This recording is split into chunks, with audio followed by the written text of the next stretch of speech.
सेठ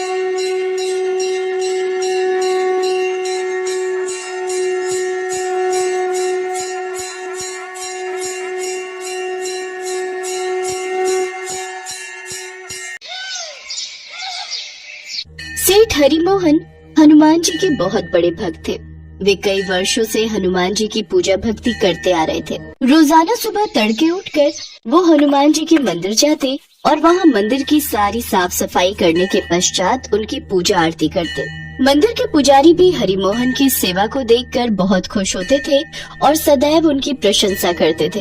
हरिमोहन के परिवार में उनकी पत्नी सुलोचना और एक इकलौती बेटी अर्चना थे। अर्चना अब शादी के लायक हो गई थी।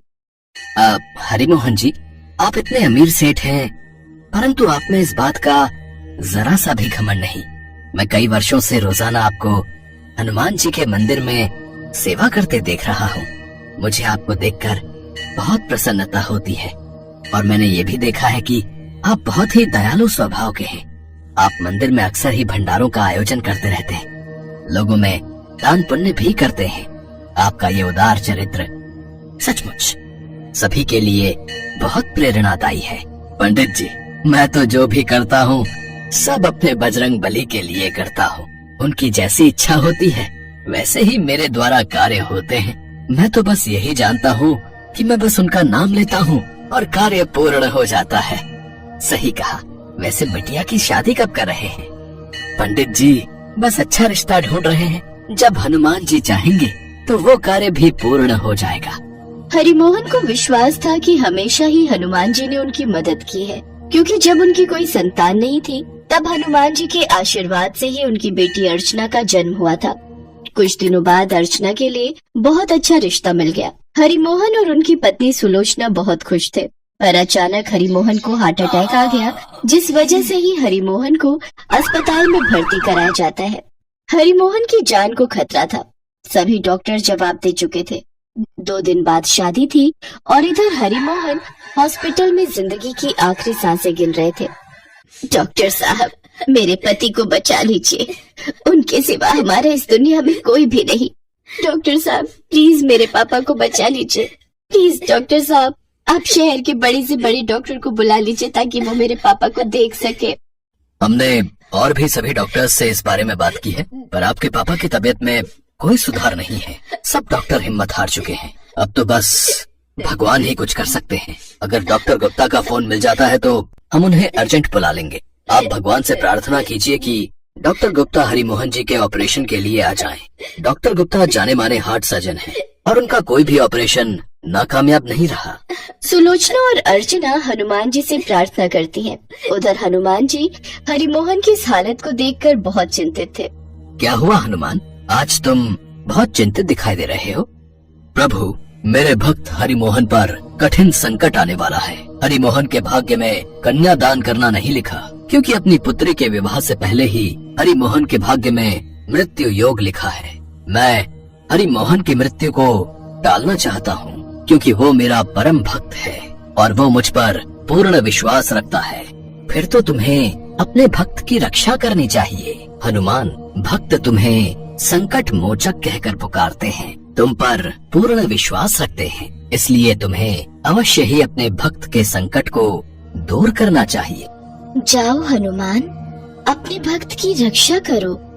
जो आज्ञा माता। जय श्री राम। प्रभु श्री राम और माता सीता का आशीर्वाद लेकर हनुमान जी अपने भक्त हरिराम की सहायता के लिए पृथ्वी लोक पर पहुंच जाते हैं। डॉक्टर गुप्ता आ चुके हैं। अब क्या डॉक्टर गुप्ता आ गए? अब उम्मीद की किरण दिखाई दे रही है। डॉक्टर गुप्ता के आते ही सबके चेहरे पर खुशी आ गई। ऑपरेशन की तैयारी कीजिए। मरीज का ऑपरेशन मैं खुद करूंगा। हाँ बिल्कुल डॉक्टर। सिस्टर, ऑपरेशन की तैयारी करो। डॉक्टर गुप्ता ऑपरेशन थिएटर में जाते हैं। कुछ देर बाद हरिमोहन का ऑपरेशन सक्सेसफुल हो जाता है। सुलोचना और अर्चना की खुशी का ठिकाना नहीं था। कुछ घंटे बाद हरिमोहन को होश आता है। आज आपका सक्सेसफुल ऑपरेशन डॉक्टर गुप्ता के कारण ही हो पाया है। आज उन्होंने ही आपकी जान बचाई है। पर अभी तक ये समझ नहीं आ रहा कि डॉक्टर गुप्ता ने तो फोन उठाया ही नहीं था, फिर उन्हें आपके केस के बारे में कैसे पता चला? तभी नर्स आ जाती है। डॉक्टर, ये डॉक्टर गुप्ता का फोन आपके मोबाइल पर आ रहा था। ओह, हो सकता है कोई काम हो। लाओ मैं बात करता हूँ। हेलो, जी जी डॉक्टर गुप्ता। न जाने डॉक्टर गुप्ता की बातें सुनकर डॉक्टर साहब बिल्कुल चुप हो गए।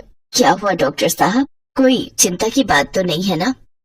ये कैसे हो सकता है? डॉक्टर गुप्ता तो शहर से बाहर गए हुए हैं, इसीलिए उन्होंने हमारा फोन भी पिक नहीं किया। अगर डॉक्टर गुप्ता अस्पताल में नहीं आए तो वो कौन थे जिन्होंने हरि मोहन जी का ऑपरेशन किया और खुद को डॉक्टर गुप्ता बताया?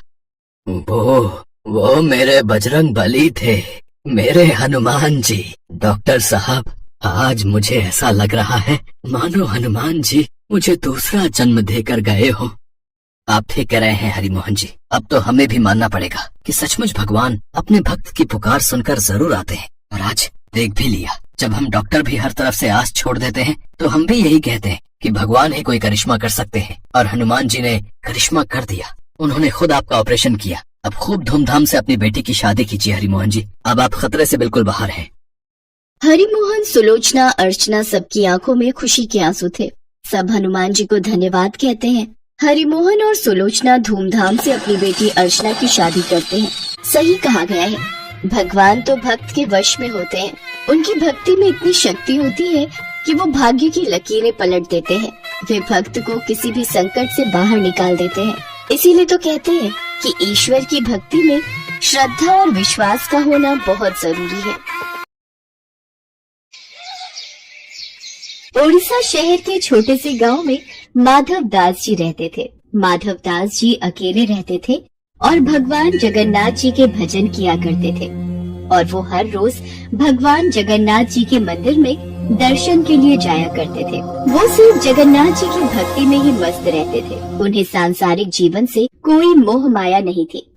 एक दिन अचानक माधवदास जी की तबीयत खराब हो गई। उन्हें उल्टी दस्त का रोग हो गया। वो बहुत ही कमजोर हो गए कि उठने बैठने में भी उन्हें समस्या होने लगी। माधव जी अपना कार्य स्वयं करते थे। वो किसी से मदद नहीं लेते थे। जो व्यक्ति उनकी मदद के लिए आता था उनसे कहते थे, मेरे प्रभु, मेरे जगन्नाथ जी स्वयं मेरी रक्षा करेंगे। ऐसे ही कुछ दिन और बीत जाते हैं।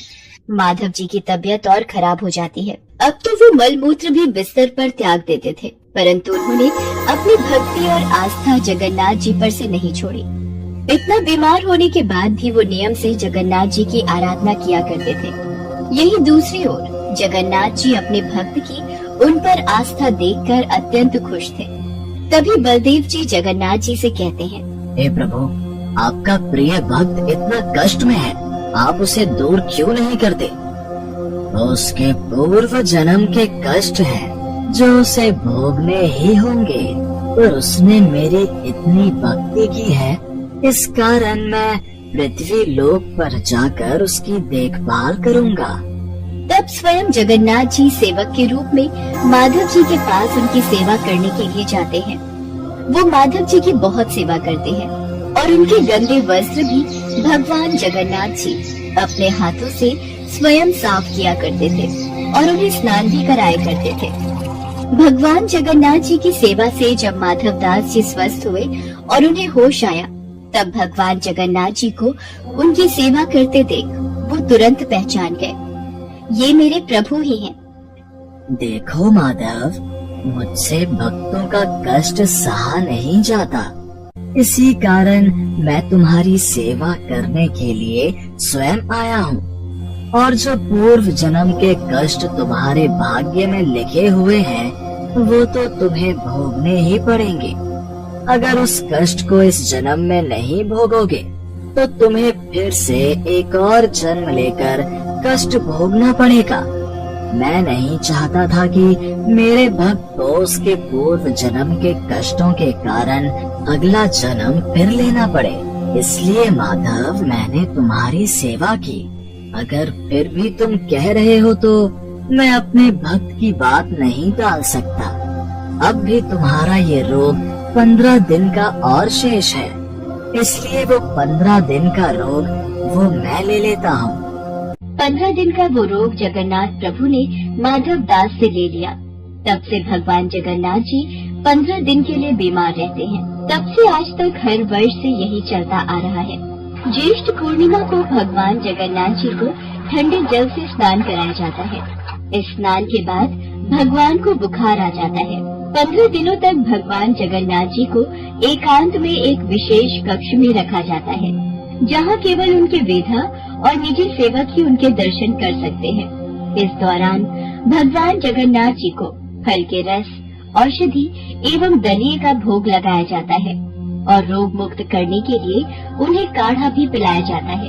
भगवान के स्वस्थ होने पर अपने भक्तों से मिलने रथ पर सवार होकर निकलते हैं, जिसे रथ यात्रा कहा जाता है। इस रथ यात्रा में भगवान जगन्नाथ जी के साथ साथ उनके भाई और बहन भगवान बलदेव और देवी सुभद्रा की भी रथ यात्रा निकलती है। रथ यात्रा प्रतिवर्ष आषाढ़ मास की शुक्ल पक्ष की द्वितीय तिथि को निकलती है।